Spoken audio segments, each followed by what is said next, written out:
Terrence McNally, and welcome to today's podcast. We hear a lot these days about Armageddon, the apocalypse, the rapture, end times. More than just a current cultural phenomenon, these ideas appear to be a persuasive, motivating force for millions of Americans. These words are in our everyday vocabulary, and as metaphors, they show up all over the map. Example, Carmageddon is the nickname for the I-405's weekend closure in July 2011. But where do they come from? Well, as many of you know, they come from the book of Revelation, the last book of the Christian New Testament. But how did they get there?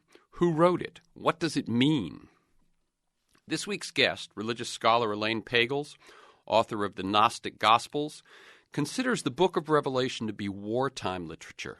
She points out that it was written by a Jew following Rome's resounding defeat of a Jewish uprising, and she interprets it as an attack on the decadence of the empire. Soon, however, a new sect, known as Christians, seized on it as a weapon against heresy and infidels of all kinds. And I believe that weapon is still alive today in American culture and politics. Pagels says she found herself, as she wrote this book, investigating the very theory that throughout history the powerful have sought to force God's enemies to submit or face death, good versus evil. We'll talk about Revelations, but we're also going to talk about the Gnostic Gospels and the over 50 texts discovered, hidden, and preserved in Nag Hammadi, Egypt in 1945, and about the impact of politics and culture on religion, highlighted by the moment when Constantine converted to the Church of Rome. Christianity went from being the religion of outsiders and freethinkers to being the religion of the empire. And we'll talk about how all of this plays out today in politics and conflict, both in the U.S. and around the world. Here in Free Forum, we explore the lives, the work, the ideas of individuals that I suspect have pieces of the puzzle of a world that just might work. We look at new, innovative, and provocative approaches to business, environment, health, science, politics, media, culture, religion. It's all based on the fact that I believe we can do better, and I want to find out how. ELAINE Pagels is credited with changing our historical image of Christianity by exploding the myth of a unified early church. She's professor of religion at Princeton University, where she's taught since 1982. Pagels has been awarded Rockefeller, Guggenheim, and MacArthur fellowships. After earning a BA in history and an MA in classical studies at Stanford and briefly studying dance at Martha Graham's studio, she earned her PhD at Harvard, where she was part of the team studying the Nag Hammadi scrolls. Those found, as I said, in 1945 that shed light on early Christian debates on theology and practice. Her best-selling Gnostic Gospels, analyzing early Christian manuscripts, won both the National Book Critics Circle Award and the National Book Award. Her other books include The Origins of Satan, Adam, Eve, and the Serpent, Beyond Belief, The Secret Gospel of Thomas, Reading Judas, and her latest, Revelations, Visions, Prophecy, and Politics in the Book of Revelation. Welcome again, ELAINE Pagels, to Free Forum.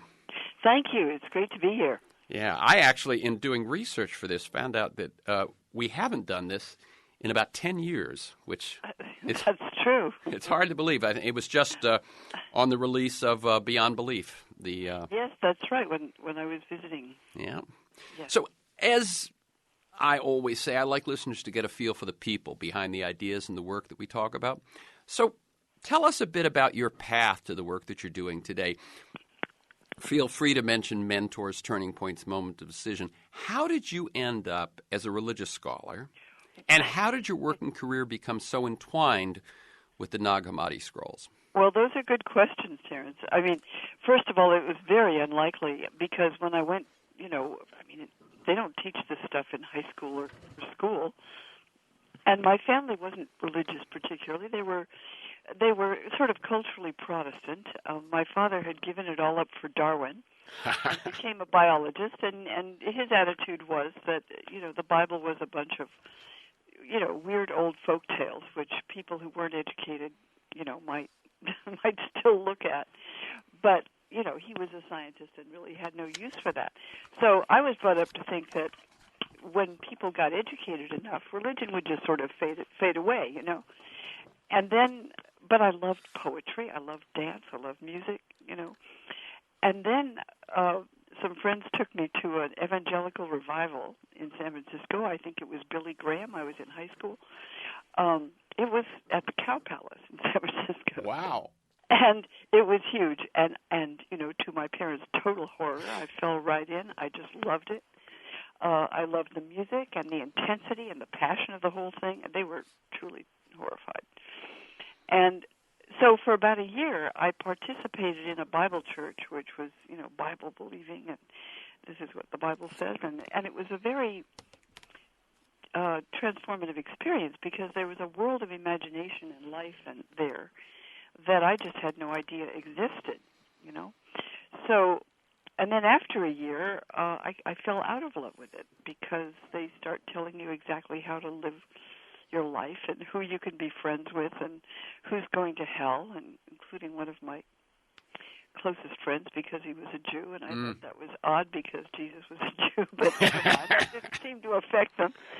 So, so I left, and I left that church, and then I got into dance and other things and many other things, and was going to do that. And after I realized I was a pretty good dancer, but not good enough to do that in New York, without basically waiting on tables the rest of my life, I realized there was something I was very deeply curious about, which is why hasn't religion just gone away? Why is it still around? Why is it still an issue in the world? And, of course, they didn't teach it in college where I went to college at Stanford. There was no department of religion. I mean, it wasn't something you could study. But there were some places you could. And I didn't want to get brainwashed, so I didn't go to a religious school. But Harvard had a PhD program in the study of religion, and people studied Judaism, they studied Hinduism, and a few studied Christianity. So I thought, well, okay, maybe I could find out what it was about that experience that was so powerful. And I went to see if I could find out, what did Jesus really say, and what really happened. And I thought I could get closer to it by reading Greek and reading the New Testament. And then I got there, and these professors of New Testament were reading Gospels I had never heard of, like the Gospel of Thomas and the Gospel of Mary Magdalene. And you think, what is going on here? And it was a huge detective story because really those hadn't been published at all. They were and about what time is this? Because as I pointed out, they were discovered in 1945. And at what point are you arriving at Harvard and finding? Well, you're right. This is in the 1970s because this was kept secret by certain scholars. The way the Dead Sea Scrolls were. The Dead Sea Scrolls were found in the same time in the 1940s. But there was a scholar at the Hebrew University, whom I will not name, who simply kept all he could, wouldn't let any other scholar, either at the Hebrew University or Harvard or anywhere, look at it because it was his private sort of preserve. Because, people wanted to be famous by publishing this stuff. Mm-hmm. So this was very secret. And finally, an American scholar, James Robinson in Claremont, California, got UNESCO actually to put it on, I was going to say the internet, but that didn't exist, but put it on microfilm and publish it. So he did that, and then we all had access to it, and scholars all over the world did, and we found there are over 50 writings and quite a few secret gospels that were ancient. I mean, they were written, we don't know exactly when, late 1st century, 2nd century, but about as early as the others. But we'd never heard about them except that they were heretical. So the point at which you, as we're saying, the point in the early 70s is when they're just sort of bursting in the academic world. Yes, and they were all stamped, completely private, do not reproduce, and these are written in originally, Terence, they were written in Greek, like the New Testament, but those had all been destroyed by the bishops thousands of years ago. So the only copies that survive were translated into the language of Egypt. It was really the language of hieroglyphs, but it's written in a script that looks like a cross between Greek and Russian, Coptic.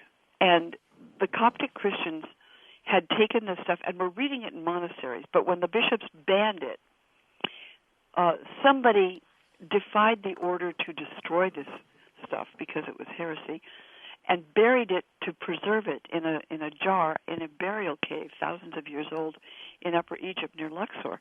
And that's where an Egyptian farmer sort of stumbled across it in 1945. And all he knew was that he'd found some jars with scrolls in them, but it looked like old stuff, right? Yes, absolutely. In fact, they weren't even scrolls. They were papyrus books, papyrus leaves, really books. But they're so brittle that when you touch them, they practically disintegrate because it's very dry.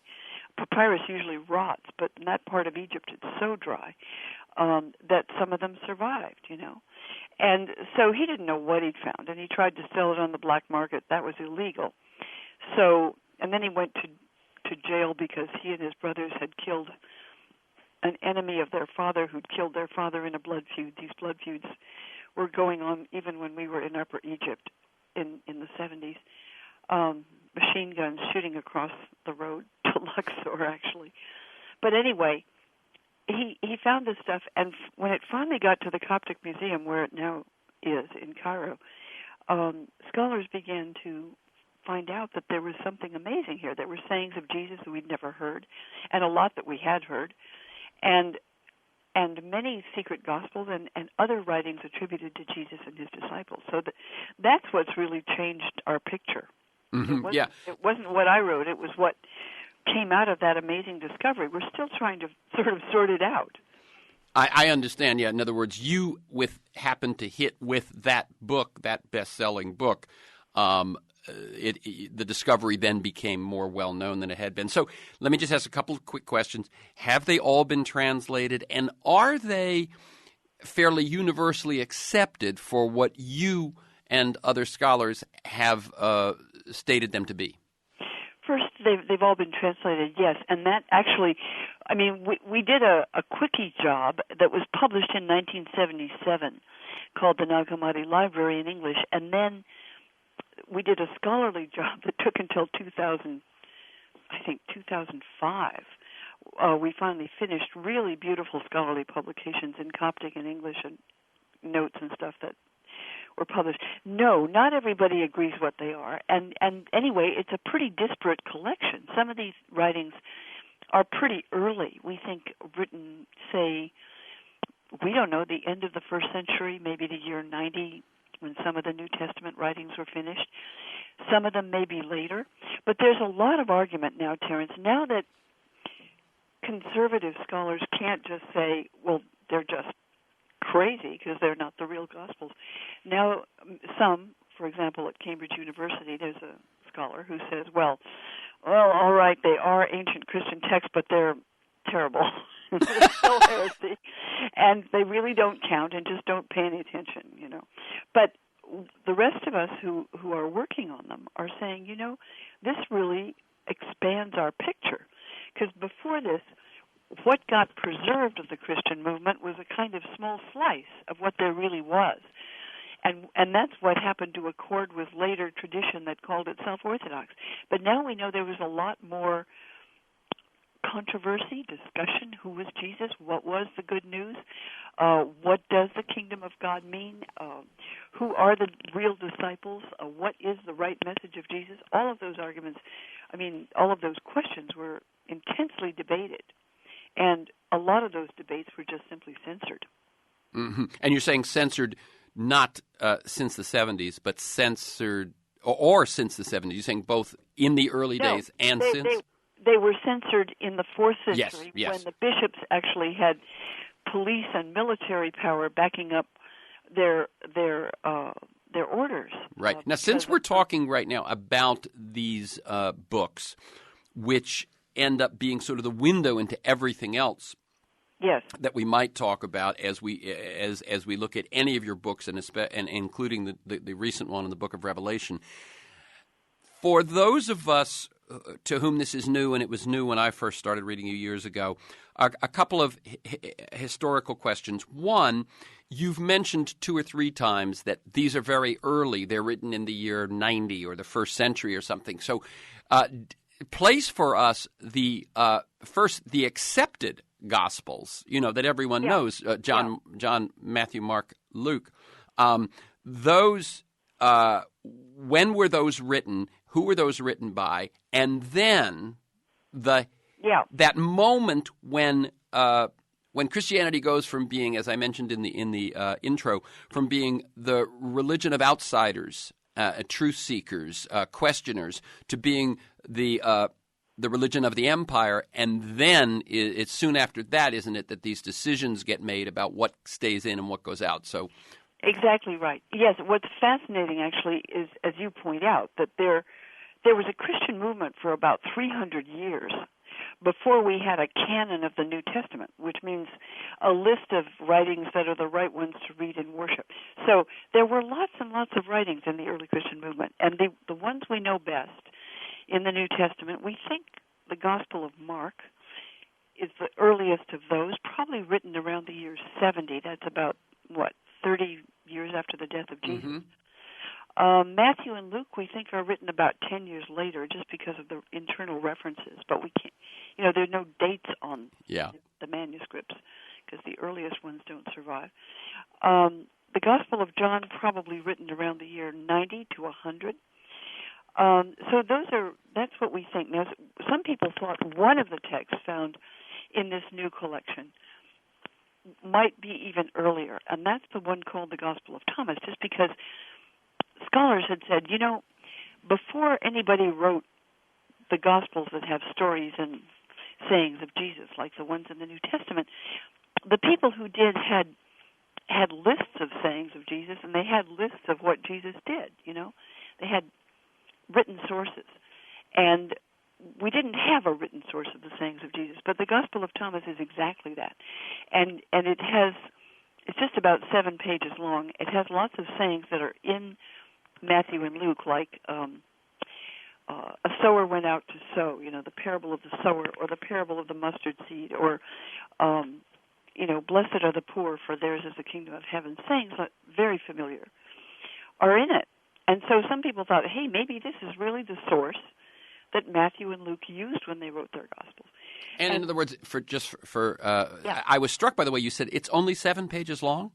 Yes, I didn't remember that from Beyond Belief. But what you're saying is it is just like a book of aphorism, a book of sayings, and what those later Gospels, following the chronology you're laying out, the others was they added the story and the chronology and so on, and then put these sayings into that life story. Yes, and scholars had always assumed that there would have to be lists of the sayings of Jesus quite earlier than the Gospels, because Matthew and Luke are written independently, we think, by different authors. And you asked who wrote them. The answer is we don't know. Those are traditional names we add. But and when those traditional names, is there any reason for them? In other words, is it that those who sort of felt themselves to be followers of John or followers of Mark ended up adopting the version that is then called the Gospel of John and Mark? Or what is it? Why do they have the names of people who obviously did not write them? Well, they could have, but saying the Gospel of Matthew doesn't necessarily mean that the disciple Matthew wrote it. It could be. I mean, these are collections of each gospel is a collection of sayings and anecdotes, right? Mm-hmm. And it could mean the gospel the way my teacher Matthew taught it. Yeah. So it could have been that the followers of Jesus, they told his sayings, we think, before they wrote them down, and that Matthew would have been a teacher, or John or James or other disciples of Jesus would have been teachers, probably preaching the word about Jesus. And so they each had sort of favorite collections. Mm-hmm. And these Gospels are different. It looks like the people who wrote Matthew and Luke used the same written collection, and we think that because there's a lot of the same sayings that occur in both of them. And Jesus spoke Aramaic, you see, Terence, and these are written in Greek. So if you find Jesus saying the identical thing in independent sources in Greek, you have to think, well, they're not translating independently. Right. So they probably have a written source, like these are the sayings of Jesus translated from Aramaic into Greek, and Matthew used them, or whoever wrote it used them. Luke used it, and the Gospel of Thomas has some of the same ones. So some people thought Thomas was earlier than the others. It was the original source. Now, I don't think that's necessarily the case at all. I think it looks like it draws on the same source. Yeah. But anyway, we don't know exactly when it would be written. But it looks most likely like the earliest of the texts that were found. Okay, so again, I'm going to bring people up to speed here and then push this forward. I'm Terrence McNally. That's ELAINE Pagels. She's the award-winning author of the Gnostic Gospels. We're talking actually about the evolution of things that lead to her newest book, Revelations, Vision, Prophecy, and Politics in the Book of Revelation. And I usually give out a website for guests if people want to learn more. In your case, other than your Princeton University one, you don't really have one, right? No, I don't. And what about that Nag Hammadi Library website?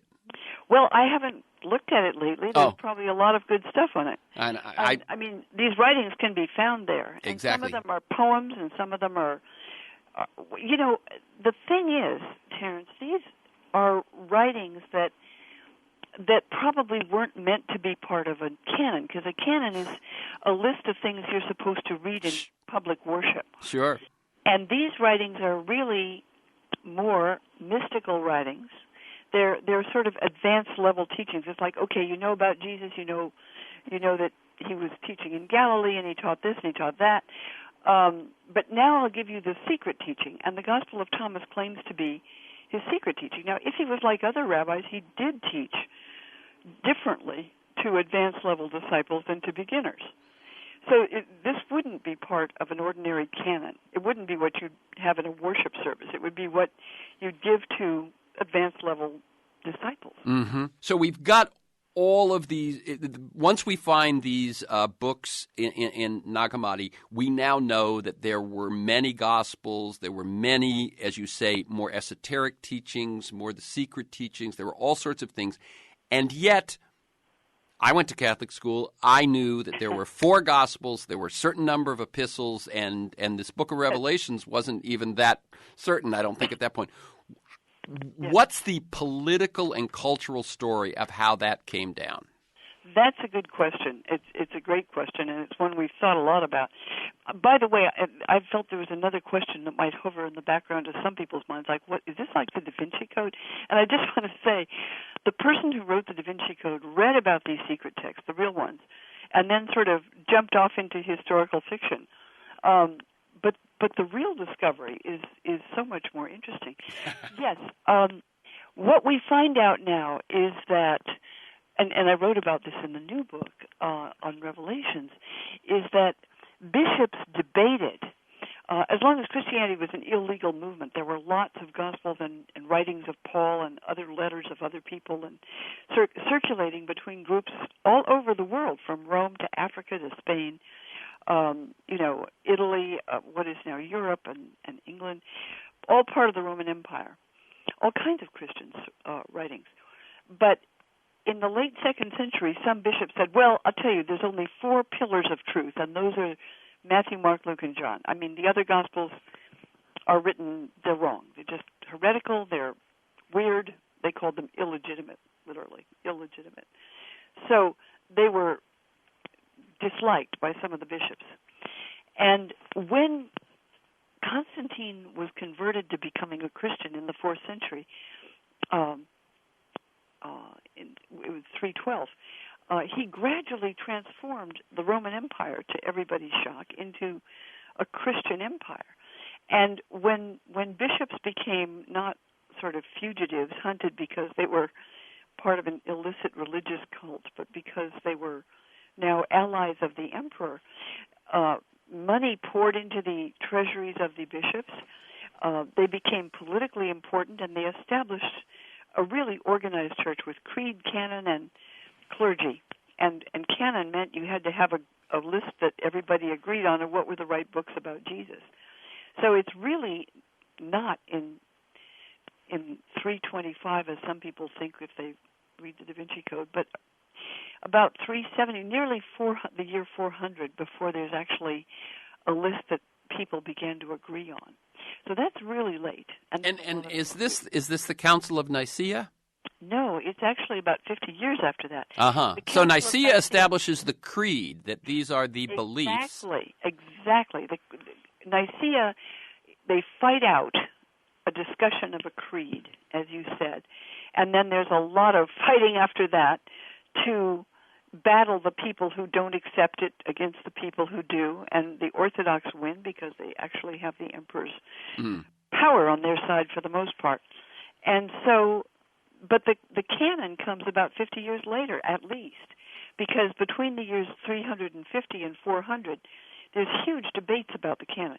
Now, people didn't debate about which Gospels belonged there. I think Matthew, Mark, Luke, and John were read most commonly because they've got the stories in them. The others Yes. are not so easy to read. They're more mystical, and they're less known for the most part. Except in the early centuries, we think the Gospel of Thomas was as widely read as the Gospel of Matthew, because if you look at the garbage dumps of Egypt, where you find the scraps of books that were shredded, you find as many pieces of Thomas as you do of Matthew, and very few of Mark, and just a few of John. Okay, so he converts. It becomes the state religion. The bishops become authority figures rather than outlaws. Right.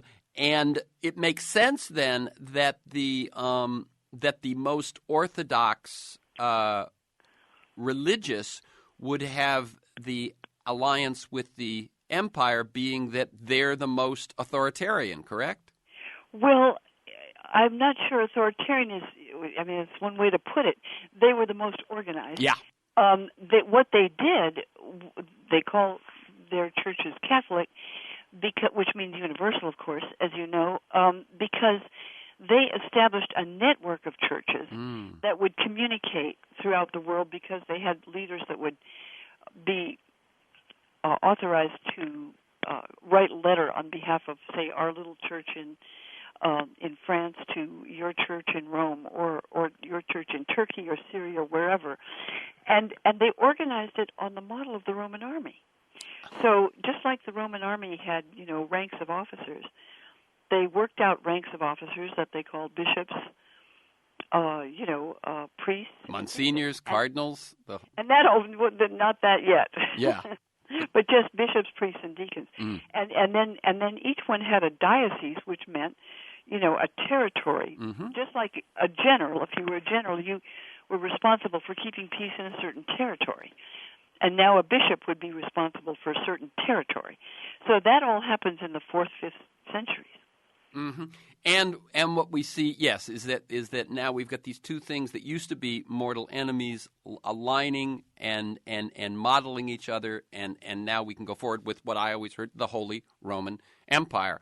Exactly. Suddenly emerges. Now, is it pretty fair to say that when the decisions were made to what was the canon and what was not, I have two questions there. One is, was there a pretty clear difference? Was there something clear that as you say, the ones that said that's weird, that's not real, don't believe in that, and versus the ones that came in? And then part and parcel with that was not just this is the canon, but everything else is to be destroyed? Yes, actually, we have about 5 lists of canons from between the year 350 to 400, and they disagree. They agree on a lot of things that are the basic writings that most people, by then, most bishops at least, accepted. The 4 Gospels of the New Testament, the letters of Paul, the other letters which probably Paul didn't write but were written in his name, and the Book of Revelation was the most disputed. Some people said absolutely doesn't belong. This is just, it's not a revelation. It's just crazy. It's irrational. John didn't write it. It's written by a heretic. And other people said, no, it's a real revelation. It's actually written by a disciple of Jesus. So there were more fights about that one than any other book in the canon. How popular was it? You had said before that the four Gospels were the most popular. How popular at that point, at this controversial decision to include the Revelation, is the book of Revelation? Well, it was both loved and hated, as it always has been. Yes. And okay. The people who loved it, I was very much interested in how did it get in and who read it. And the people who loved it, say 100 years after the death of Jesus, were his followers who were being persecuted by Rome. They were being arrested. They were being tortured. If they said they were Christians, they were often killed. And even the magistrates said, well, I'm not sure what the crime is. You know, the governor of part of Turkey says, I didn't know what the crime was, but I thought they were so obstinate they deserved to be killed anyway. And the emperor sent a letter saying, well, you did the right thing. That's Emperor Trajan. And we have the correspondence. So this book was loved by Christians who were suffering that kind of suspicious, hostile response from the Roman Empire, because it's a book about the conflict between the forces of good and evil, and the Roman Empire is absolutely cast in the role of evil empire. Mm-hmm. And as you point out, part of the staying power, part of the passionate popularity of the Book of Revelation is very much that it is good versus evil, and Martin Luther uses it against the established Catholic Church. Established Catholic Church uses it against Martin Luther. Abolitionists use it against slavery, and I believe part of the genesis, if you will, of your researching this and writing this book was when you saw people using it to justify the invasion of Iraq. That's right. It was being used then, just as the operation that was called Shock and Awe, the bombing of Baghdad with American bombs. If you look in the book of Revelation, there are 6 angels who pour the wrath of God down on the earth. And the 6th angel, as whoever named that military operation knew, pours the cup of God's wrath it's a huge bowl of God's wrath. It's an enormous bowl. There's huge noise, explosions, lightning, thunder, and people on the earth die cursing God, right? And it sounds like bombs falling, and it's right over Baghdad. Mm. And so the delivery of those bombs over Baghdad was read by someone, I don't know who, as the delivery of God's wrath. And you know, that is a way to talk about war, to make it a moral imperative. That's what its advocates did. It was a war about, you know, the axis of evil, which naturally placed George Bush at the head of the axis of good. Exactly. Yeah, and very much plays into this. Now, before we go on, this is Elaine Pagels.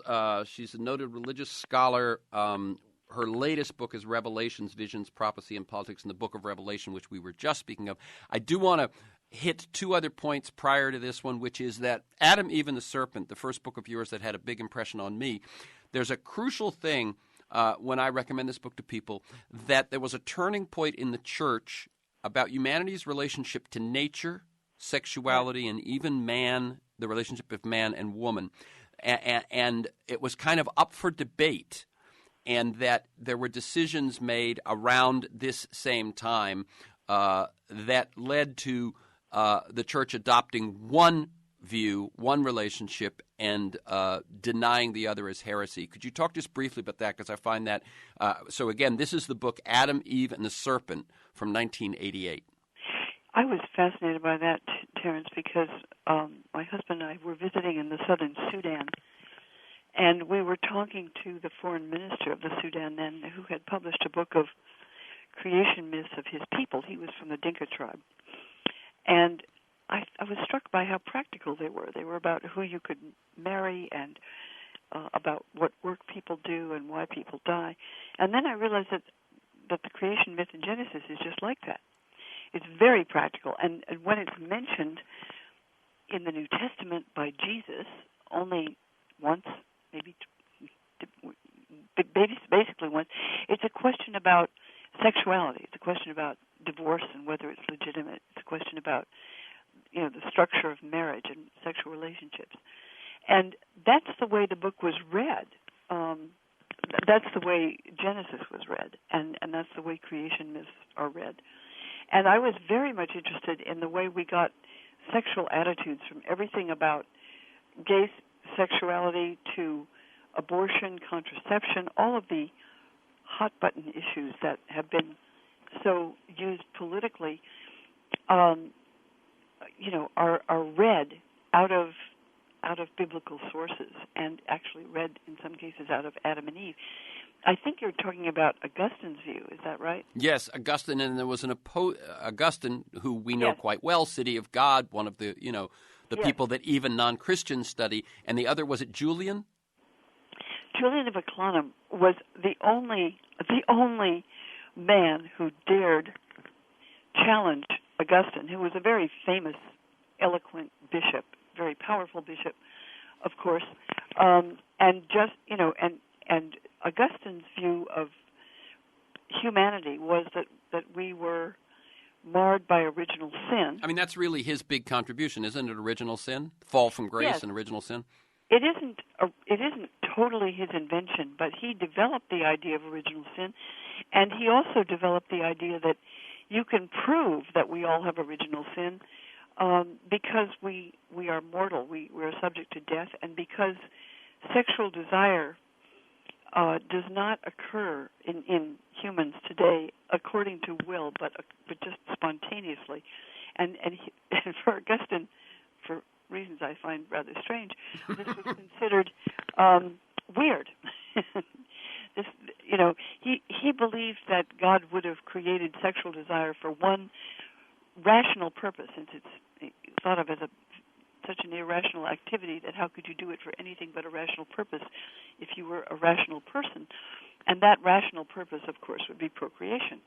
Otherwise, there's no purpose, shall we say, at all in Augustine's mind.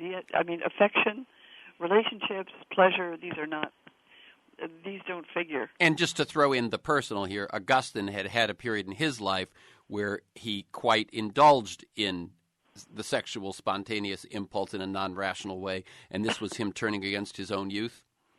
He talks a lot about his intense sexuality, and he regarded that as a source of sin, and this was not an unusual view at that time. But Julian of Eclanum protested and said, no, this is part of the goodness of life. This is part of the blessing of life, and death isn't a punishment for sin. It's just a natural process, like sexuality. And I thought to myself, could anything be more natural than sex and death? I mean, it's almost the definition of nature. But Augustine says they're the result of original sin. So I was very much interested in how that view became part of Christian theology. And it is in this conflict, isn't it? And there is a decision made, and Julian is labeled heretic. And you point out, I think, that, and I remember at the time that I was reading this and the time that it came out was very much the sort of the rebirth of the environmental movement in the late 80s, yes, early 90s, that our whole relationship to nature is bound up in that decision as well. Yes, and what I was trying to show in the book was, what interested me a lot was how much sexual attitudes had changed since I was in college. Everything changed. Attitudes about every aspect of sexual self-expression. And yet, you grow up and you think they're sort of built into the nature of the universe. And I realized that's because we were told that they were. They're part of the creation story. And so I began to think about how we got those attitudes. And how they got to sound so authoritative in that particular way. It's fascinating. The history of religion is very powerful, and it's very deeply built into the emotional structure of the way people in particular cultures respond to things, as you know. The one other point I wanted to make from one of your other books was that that you talked about how the Gospel of Thomas, which it seems, from my reading as a civilian, if you will, that of the new ones, I hear about it more as an accepted gospel than Mary Magdalene or Judas or that sort of thing, and Yes. that may just be, that may just be baggage or whatever. But it's as you point out, the Gospel of Thomas is a very mystical one, and there's that one wonderful quote which about if you bring forth what is within you, and I will let you say the quote because to me it is such a wonderful one. That's why I wrote the book about the Gnostic Gospels. It was this quote. In the Gospel of Thomas, as we said, is just a list of sayings of Jesus, attributed to Jesus. And one of them is Jesus says, if you bring forth what is within you, what you bring forth will save you. If you do not bring forth what is within you, what you do not bring forth will destroy you. And I thought, wow, you don't have to believe that. It just happens to be true. and true at such a deep Yes. a deep level. Absolutely. And so that is and one can imagine that as the cornerstone of a religious life or a religious approach to life is very different from, say, John's, who it seems to me is the dominant one among a lot of American Christians. John is about being born again and accepting Christ as your Savior and those sorts of things, versus Thomas, which is very much that it is what is you and what is God is within you. Yes, it is.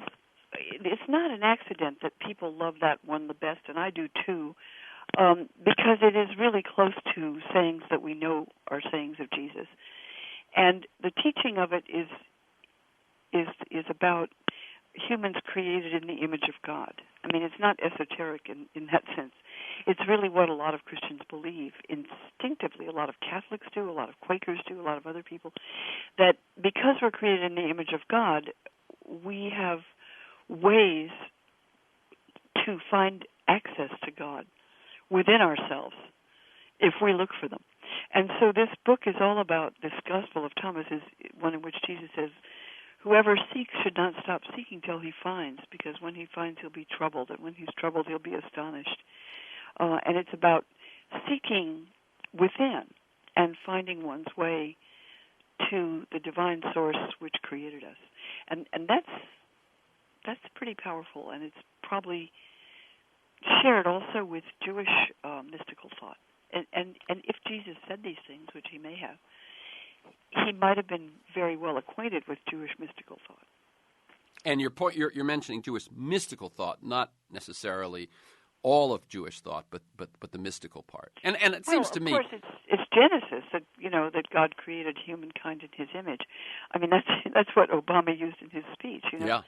I mean, that all people are created. He didn't use in the image, but that is in Genesis. But interpreting this as the primary element of human existence, I guess that's what you find in Thomas, and you do find it in Kabbalah and Jewish mystical thinking. Mm-hmm. Okay, so now let's shift to the book of Revelation. You have called it the strangest, most controversial, least understood book in the Bible. We've already talked about how it was controversial even then, and controversial whether it would be included in the New Testament or not. The content seems to be different, not stories and lessons, but dreams, visions, nightmares.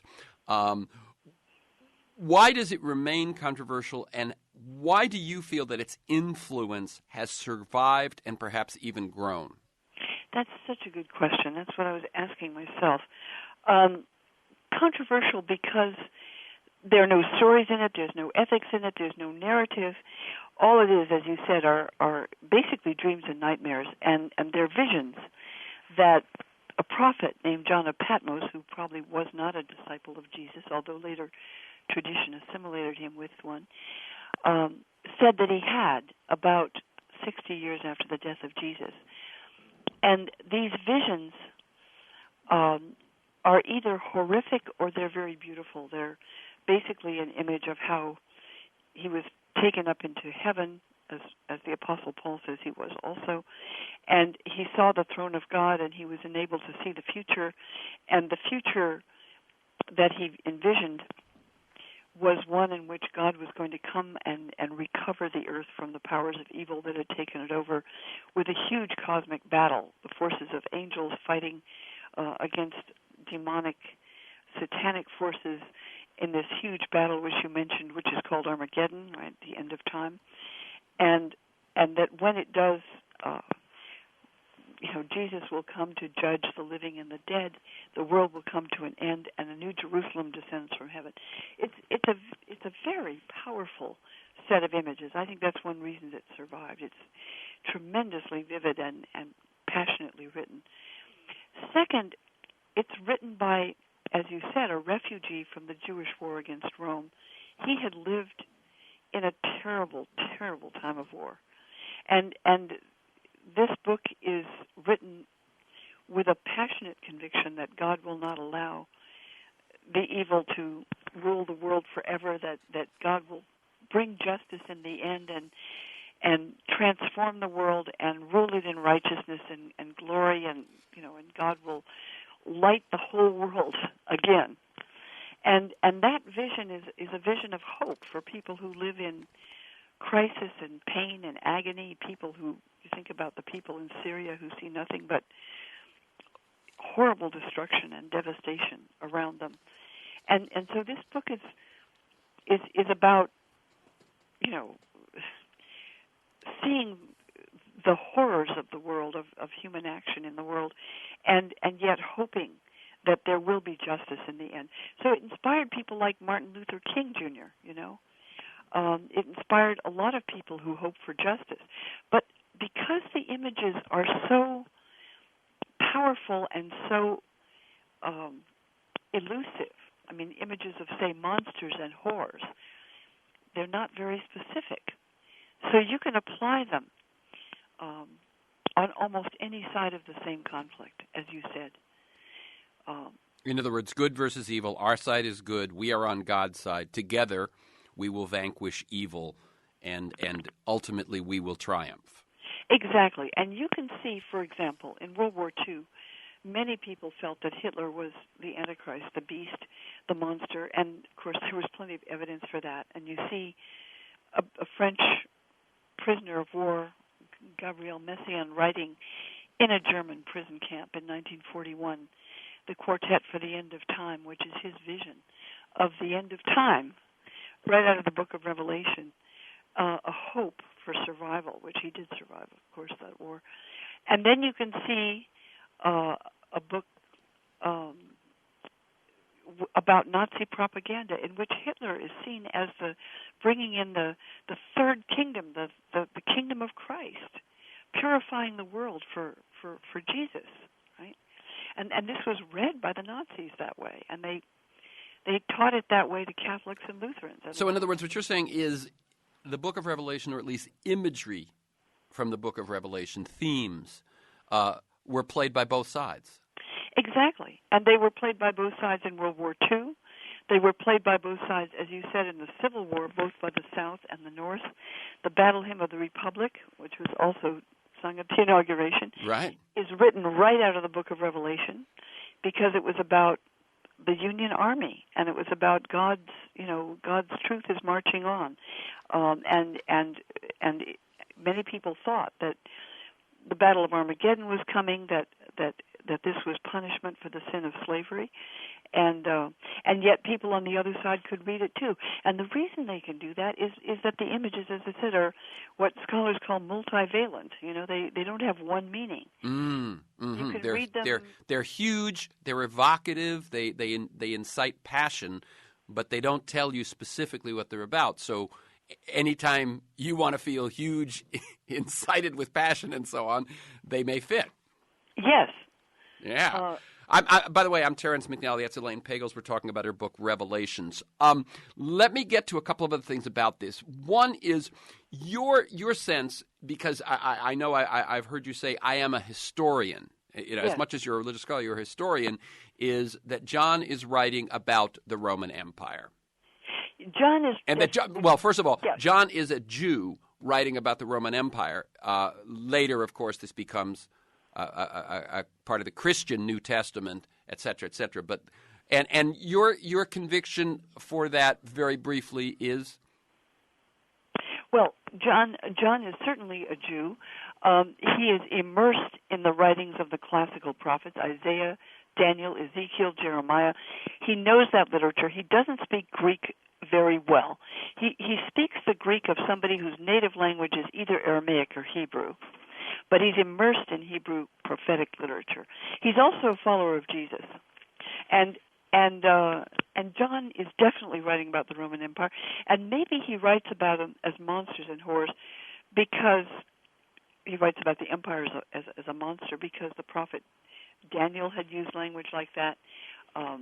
The prophets Ezekiel and others had spoken of Egypt or Babylon as Isaiah spoke of Babylon as a whore in Isaiah 43, or as Ezekiel saw the enemies of Israel as monsters, beasts. So he's using traditional language, but he's also using language that might avoid him getting into terrible trouble. Exactly. The point we were just making, that the images are not specific, is partly the in this way he gets to express all of his rage and all of his hope, and yet he does it without specifically tying himself to anything against the Roman Empire. Yes. I mean, it could be the danger of being a Jew who hates Rome as much as he does, writing this anti-Roman propaganda. So the number of the beast, 666, as many people have pointed out, is probably the name of the Emperor Nero in numerological code. In other words, to people at that point, this would have been able to you would have been able to understand this because numerical code was known by people. Jews who knew the prophecies would get it. Yep. Not everybody would get it.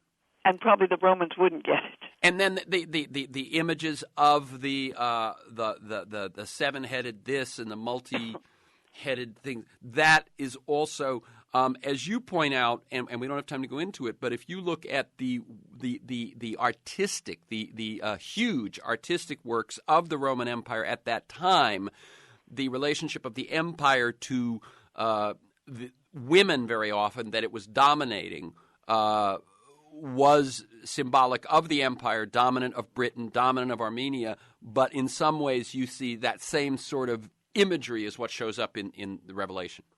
Yes, and of course, if you look on coins, the Roman coins will have the goddess Roma. Rome is imaged as a great goddess sitting on 7 hills, and ruling the world. And then if you take that and mix it up with Isaiah's image of Babylon as a prostitute, as a proud queen who's going to be dragged down to the dust and humiliated by God, then that's the way John sees Rome. He wants to say, well, yes, she may be a proud queen and she may think she rules the world, but she's going to be humiliated just the way Babylon has now been. So I hope that we've whetted the appetite of listeners for a lot of these books and for this book. I'm going to ask you one final question. You have about a minute or so to answer, okay? Which is that I didn't recall Jesus making predictions. I, as I say, went to Catholic school. I've read this stuff a lot. But as you point out, he did predict end times and deliverance. He's quoted as saying his people will be delivered in one generation. Well, what happened when that didn't happen, and how does that play into this? That plays very deeply into it. In the Gospel of Mark, which we think is the earliest, the first thing he says when he comes into public view in Mark 1:15 is the kingdom of God is coming soon. Repent and believe in the good news. That's the good news. The kingdom of God is coming soon. The world is about to be destroyed and transformed. In chapter 13 of Mark, he says the kingdom of God is coming soon. And then he says it's coming with power, and some of you standing here will still be alive when it happens. So it's coming within a generation. And that was the expectation of the Apostle Paul, and that was the expectation of John. But he's writing 60 years later, and I think he's writing to keep hope alive that the kingdom is still coming. But it's that sense of urgency that for some reason still 2,000 years later inspires people. Right. In other words, the fact that the prophecy doesn't turn out to be wrong, it either means the prophecy was wrong or you interpreted it wrong, and that is that open interpretation that is still alive today. Absolutely. Okay. I mean, it was prophesied that the end of the world was coming last May. Right? That's right.